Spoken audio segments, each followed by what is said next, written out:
जब शैतान के एजेंट आएंगे आप क्या कहेंगे?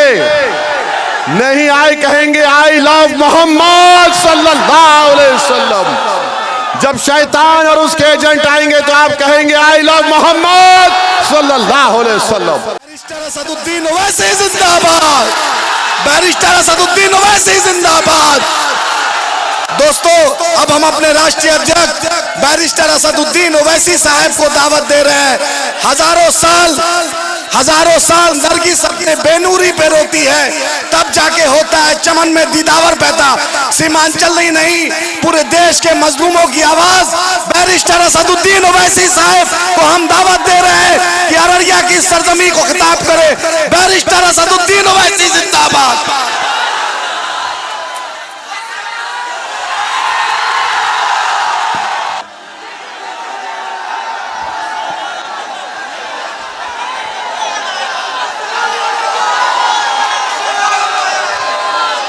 बिस्मिल्लाहिर्रहमानिर्रहीम। अस्सलामु अलैकुम वरहमतुल्लाहि वबरकातुहू। मोअज़्ज़िज़ हाज़रीन इकराम, बुज़ुर्गान क़ौम और मिल्लत, मोहतरम अख्तरुल ईमान साहब, सदर बिहार मजलिस इत्तेहादुल मुस्लिमीन, मोहतरम जनाब आदिल हसन साहब, मोहतरम जनाब तौसीफ़ आलम साहब, साबिक़ा रुकन असम्बली व उम्मीदवार बहादुरगंज, जनाब मुर्शिद साहब, मजलिस इत्तेहादुल मुस्लिमीन के तमाम ज़िम्मेदारान, मेरे अज़ीज़ दोस्तों और बुज़ुर्गों, आप तमाम का बेहद शुक्रिया कि आपने अपना कीमती वक्त निकाल कर आज के इस कारवान इंसाफ की नुक्कड़ सभा में आपने शिरकत की। ये एक जलसे आम में तब्दील हो चुका है। मैं आपकी मोहब्बत को सलाम करता हूँ और हम आपसे ये कहने आए हैं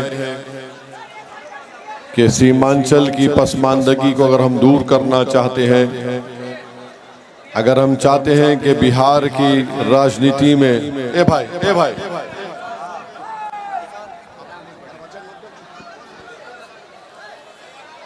बिहार की राजनीति में अगर आप अपना हिस्सा चाहते हैं और अगर आप ये चाहते हैं कि सीमांचल में खुशहाली आए, अगर आप ये चाहते हैं कि आपके मस्जिदों का सही तरीके से तहफ़्फ़ुज़ हो, अगर आप ये चाहते हैं कि बुनियादी तालीम के स्कूल और हायर एजुकेशन के कॉलेजेस खोले जाएं, अगर आप ये चाहते हैं कि हुकूमत की मुलाजिमतों में जो रिजर्वेशन की पॉलिसी है उस पर सही तरीके से अमलावरी हो, तो फिर मेरी आपसे एक ही गुजारिश है कि आप अपनी एक सियासी क़ियादत को मजबूत करिए। मजलिस यही काम बरसों से कर रही है और हमारा मानना यह है कि जब तक भारत की सबसे बड़ी अक़लियत और बिहार में 19% मुसलमान अपनी सियासी लीडरशिप को मजबूत नहीं करेंगे तो हम इन तमाम नाइंसाफ़ियों का खात्मा नहीं कर पाएंगे। इंसाफ अगर आप चाहते हैं तो इसका एक ही तरीक़ा है कि आप अपनी सियासी क़ियादत को, अपनी पॉलिटिकल लीडरशिप को मजबूत करिए। जब चुनाव आते हैं, इतनी बड़ी सभा होती है और जब चुनाव आते हैं तो हम वोट नहीं डालते, और वोट किस बुनियाद पर हम डालते हैं? खौफ की बुनियाद पर वोट का इस्तेमाल करते हैं। हमारे दिल में खौफ है कि अगर मजलिस को वोट देंगे तो फिर क्या बीजेपी आ जाएगी? मजलिस को अगर वोट देंगे तो फिर वो रिवायती पार्टी जो बरसों से हमारे पास है उसका क्या होगा? मेरे अजीज दोस्तों, मेरे नौजवानों, अगर आप अपने हाथों से अपने घर को नहीं बनाएंगे तो फिर कोई गैर आकर आपके घर को नहीं बनाएगा। अगर आप एक घर को बनाने के लिए अपने हाथों से बुनियाद को मजबूत नहीं करेंगे तो फिर कल कोई आकर उस पर तामीर भी नहीं करेगा। तो इसलिए बहुत ज़रूरी है कि आपको फैसला करना है किसी एक कौम के लिए, एक समुदाय के लिए 50-60 साल का एक अरसा बड़ा लंबा होता है, जिसको अंग्रेजी में कहते कि ट्रायल एंड एरर। हमने ट्रायल एंड एरर बहुत कर लिया, हमने बहुत एक्सपेरिमेंट्स कर लिए। अब हमको ये फैसला लेना है क़तई तौर पर कि हम अपनी पॉलिटिकल लीडरशिप को मजबूत करेंगे। बिहार में अगर आप प्रकाश की मिसाल ले लीजिए, अगर कोई हमारे ब्राह्मण भाई बहन है, भूमियार भाई बहन है, ठाकुर भाई बहन है, अग्रवाल समाज के हैं, उनके पास उनका नेता है। अगर ईबीसीज की बात करेंगे तो हमारे उन ईबीसी भाई बहन के पास उनका नेता है। कुर्मी कुशवाहा की बात करेंगे तो उनके पास नेता है। अदर बैकवर्ड क्लास की बात करेंगे तो उनके पास नेता है। यादवों की बात करेंगे तो बोलेगा कि मैं यकीनन मेरे पास राजद है। अगर आप पासवान और मांझी की बात करेंगे तो कहेंगे कि हाँ हमारे पास नेता है। अगर किसी के पास सियासी नेता नहीं है तो बिहार के 19% मुस्लिम समुदाय के पास उनका नेता नहीं है। और आप सिर्फ ये यहाँ पर जलसे में या फिर इस नुक्कड़ सभा में जमा होकर आप नारे लगाकर अपने घर को जाके सो जाएंगे, और अगर आपके जिस्म में, आपकी सोच में, आपके अमल में कोई तब्दीली नहीं पैदा होगी तो फिर इसका क्या फायदा। ये फैसला आपको और हमको करना है। हम ही से हमारे पैर का कांटा निकलेगा। अगर हम कोशिश नहीं करेंगे तो फिर कौन करेगा। और याद रखिए, अल्लाह उस कौम की हालत को नहीं बदलता जो अपने आप को बदलने के लिए तैयार नहीं है। अगर आप बदलने के लिए तैयार हैं तो आपको जानकर खुशी होगी, हैरत भी होगी कि रास्ते आपके लिए बनते जाएंगे। मगर नौजवानों, याद रखो, ये लड़ाई तुम्हारे मुस्तकबिल की मंजलिस लड़ रही है।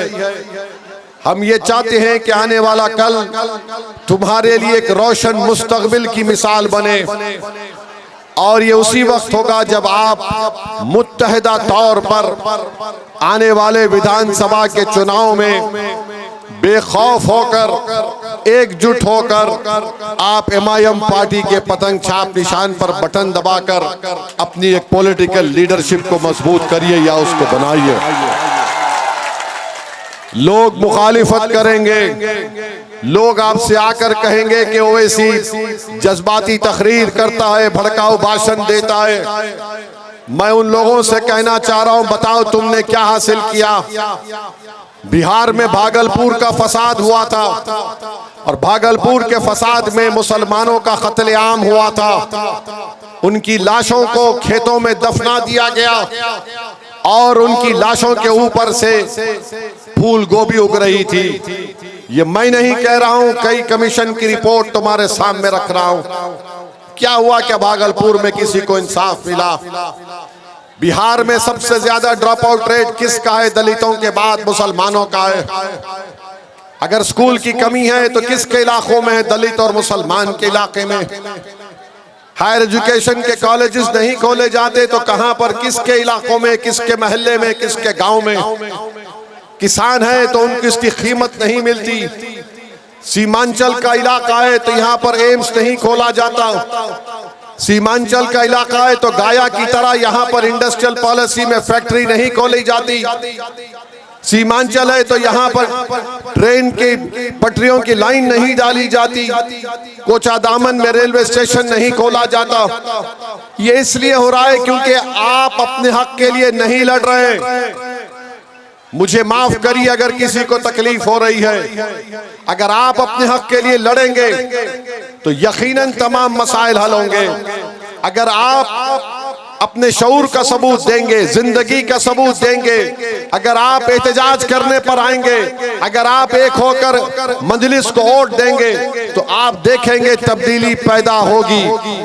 अगर आप नहीं करेंगे तो हर सियासी पार्टी सिर्फ आपको आकर कहेगी कि देखो हम तुमको बचाएंगे आरएसएस से, और जब वोट ले लेंगे उसके बाद जब हम पर हमले होंगे गौरक्षक की तरफ से या फसाद होगा तो कोई हमारी मदद करने नहीं आएगा।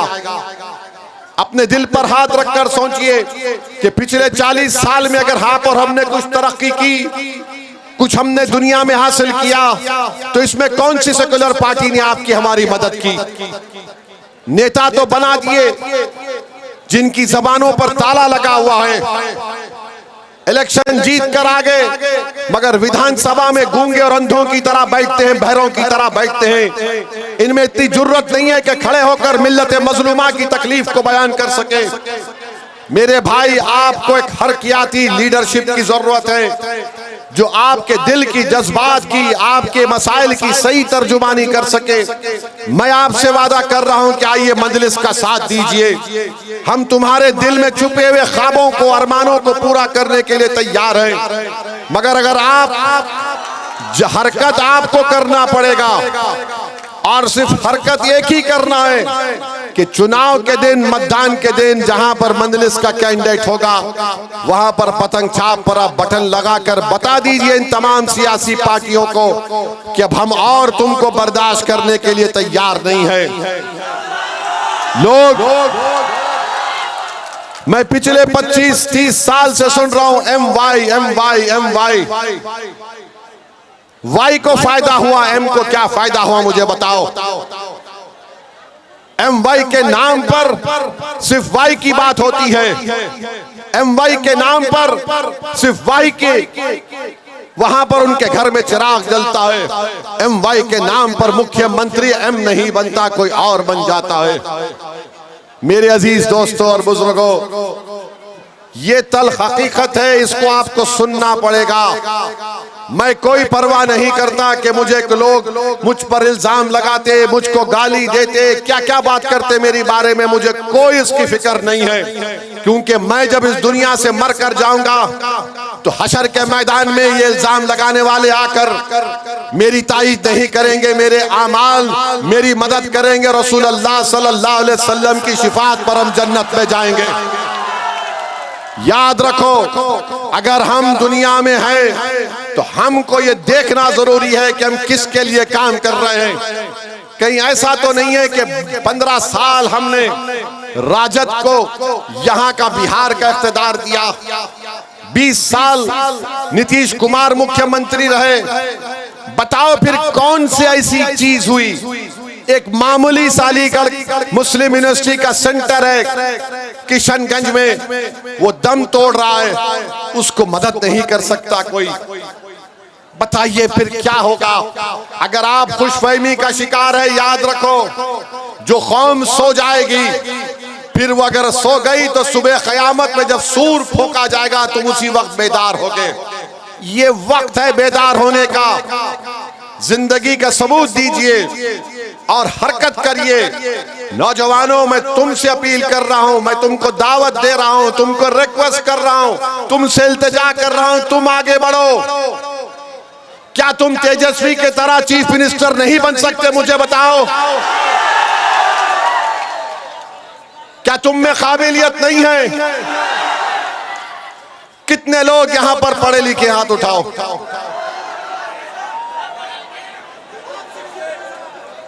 तो फिर आपके पास अल्लाह ने आपको काबिल बनाया है।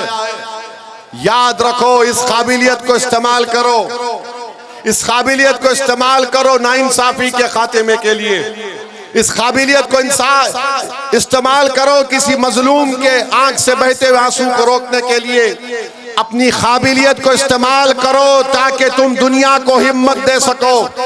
अपनी काबिलियत को इस्तेमाल करो ताकि तुम्हारे दिलों से खौफ निकल जाए।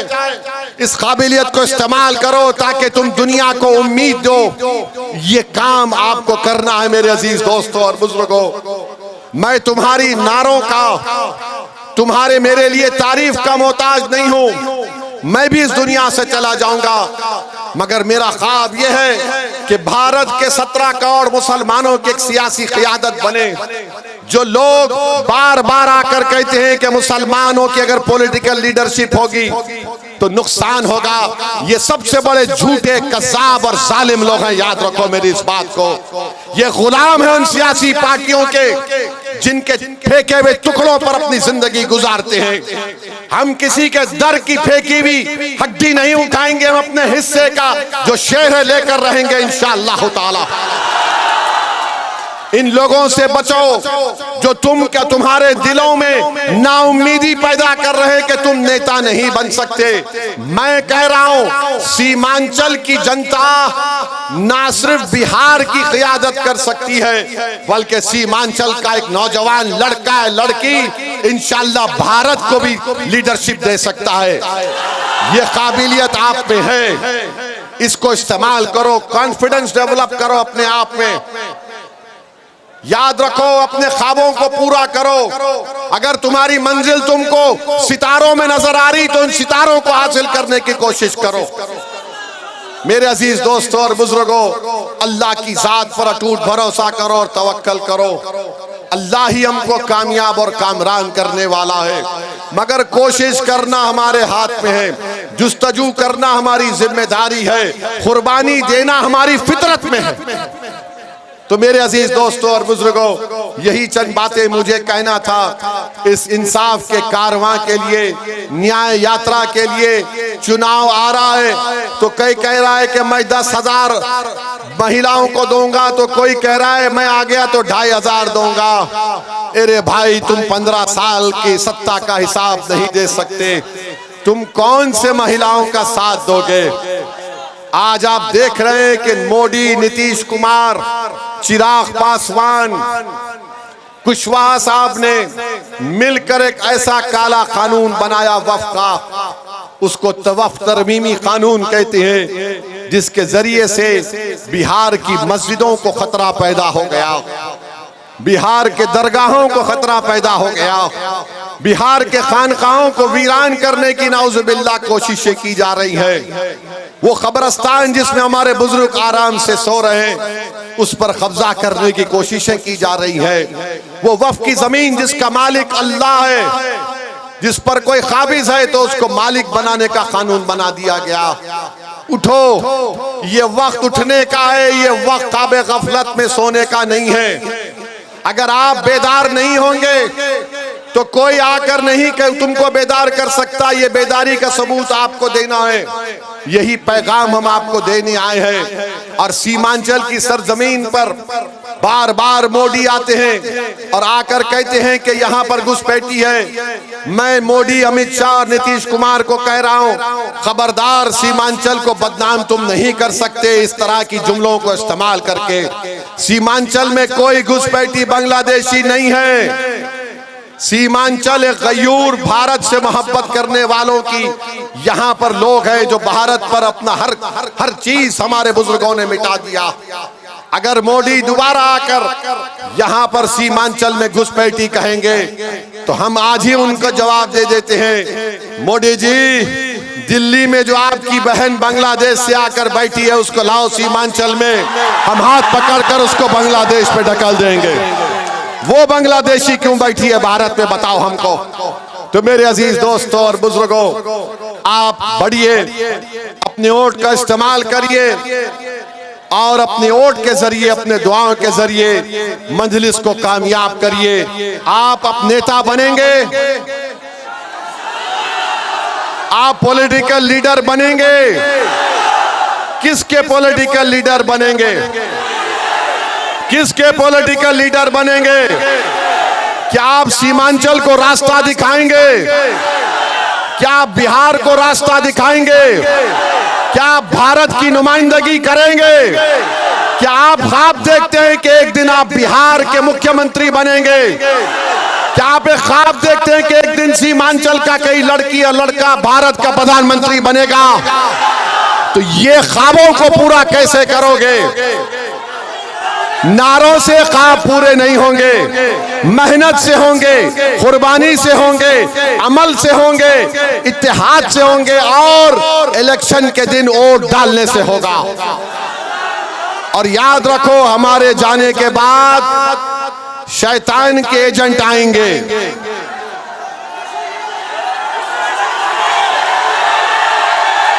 शैतान के एजेंट आएंगे, तो जब वो आएंगे आप क्या कहेंगे? जब शैतान के एजेंट आएंगे आप क्या कहेंगे? नहीं आए कहेंगे आई लव मोहम्मद सल्लल्लाहु अलैहि वसल्लम। जब शैतान और उसके एजेंट आएंगे तो आप कहेंगे आई लव मोहम्मद सल्लल्लाहु अलैहि वसल्लम। वाखिर दावाना अल्हम्दुलिल्लाहि रब्बिल आलमीन।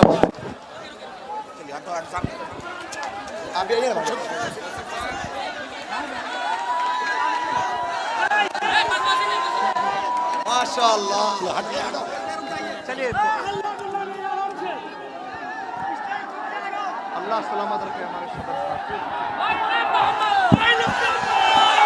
ओवैसी साहब जिंदाबाद, ओवैसी साहब जिंदाबाद, अख्तरुल इमाम जिंदाबाद, अख्तरुल इमाम जिंदाबाद, ओवैसी साहब जिंदाबाद, राशिद अनवर जिंदाबाद, राशिद अनवर जिंदाबाद, राशिद अनवर जिंदाबाद, औरैया की जनता जिंदाबाद, औरैया की जनता जिंदाबाद, सीमांचल की जनता जिंदाबाद, ओवैसी साहब जिंदाबाद, ओवैसी साहब जिंदाबाद,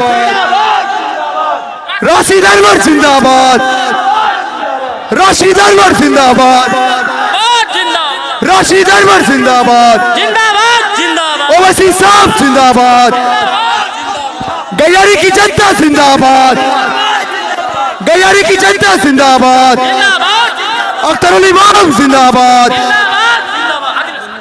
पतंग छाप जिंदाबाद, जिंदाबाद जिंदाबाद, पतंग छाप जिंदाबाद, पतंग छाप जिंदाबाद।